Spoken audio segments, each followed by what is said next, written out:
The second of, I guess it's 3 poems actually, that was posted on the 13th of March 2023. It's called A New Restaurant. It's number 3893. I stepped into a new restaurant in my neighborhood late this afternoon. It was dark, had a hip feel to it. It was divided into 2 sections. The bar area, where it turns out there were quite a few folks sitting in almost hidden booths, and the section I entered, which looked like more of a standard restaurant.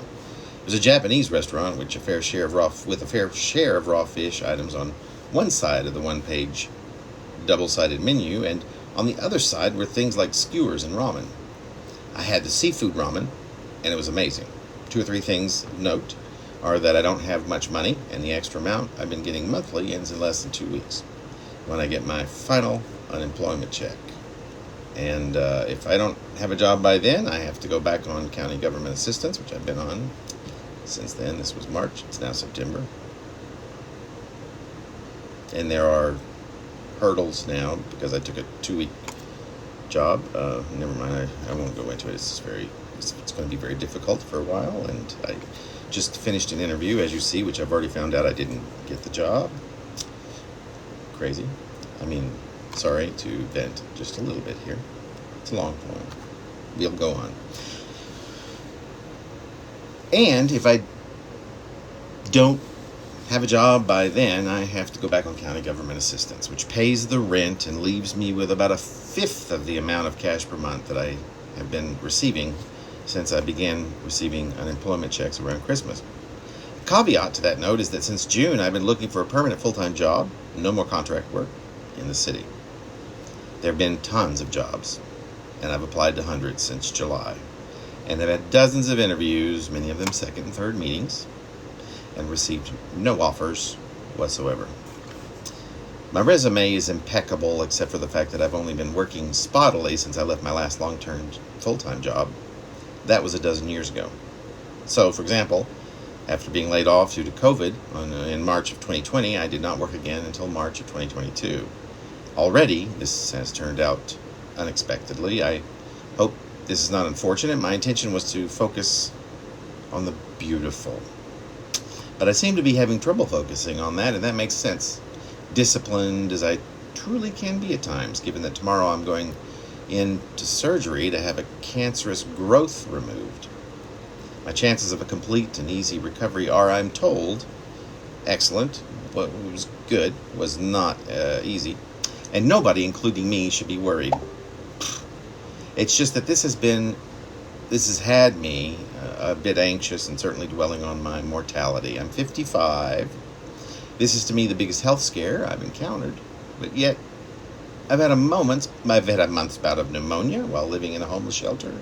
I've had surgery after my appendix burst. I've had 2 separate experiences with COVID. The first before the vaccinations even arrived. So perhaps I'm being at least slightly hyperbolic. I've also had 2 pieces of basal cell carcinoma removed from my face, the easiest and most survivable cancer. And for the first one, I had to convince the doctor to do a biopsy, given that I was under 30 years old. And while I knew my family was very susceptible to such things, the doctor said that given my age, it was too unlikely it was cancer to biopsy. He turned out to be incorrect. So, who's to be trusted in such moments as these? But I was not to be going into this. I want to add, how can I not? I was talking about my first sit down at a restaurant, new to me, and one of Japanese cuisine at that, in a very long time. When I was working and had money to spare, I'd eat at Japanese restaurants at least twice a week on average. And while I'm not quite that much of a foodie, I'd find myself in a new hip restaurant or a long-standing highfalutin one on fairly regular occasions. This being when I had local friends, many of whom still reside in the city, but none of whom I ever hear from anymore. Despite my efforts to re-engage over a period of several years, and yes, I'm a little bitter and continue to articulate this, but particularly this week, having just found out less than a week ago that I had to have surgery, and realizing that just as it has been since all of these folks either drifted away or worse, ended what I thought was a real friendship with some horrible excuse. As I was going through the worst crisis I'd ever encountered and was seeking any help, any sensibility that might reel me back in, and I'm not bitter. But not only do I have none of these folks in my life, I have in fact had no one locally with whom I have any regular interface whatsoever, by which I mean that I converse with in proximity, within which I could reach out and touch that person in years. This is the single most difficult thing that I've ever been through, that particular point. So anyway, I mean, worse than homelessness, worse than anything else. So anyway, I do expose my most crucial foibles, do I not? Needless to say, this visit to this restaurant that was new to me brought back wonderful memories and some difficult ones, but was mostly a joyous experience. I had a bowl of ramen and a Diet Coke. It wasn't really even that expensive, and that is all I was wanting to tell you about the familiar and sentimental dining experience that I had just a few hours ago. But as I'm all but embarrassed to say here and now to you, that experience has been quite tarnished, especially now that I've attempted to write about it.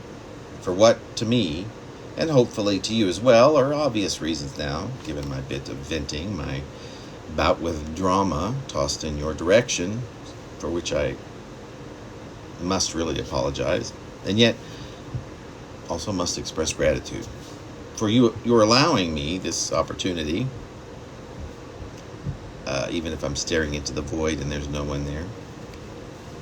But there do tend to be people somewhere, somehow, for some reason, coming to these things, gathering about. Thank you.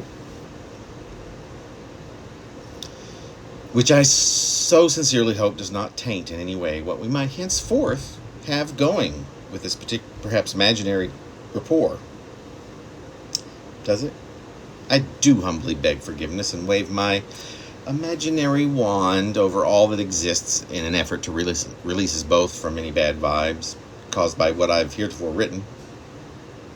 Are you there? So, don't go. Please?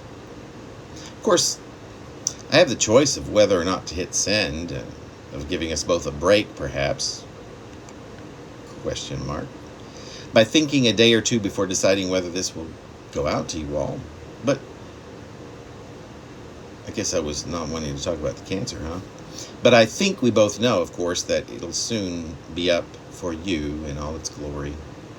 With love and gratitude and apologies from me to you.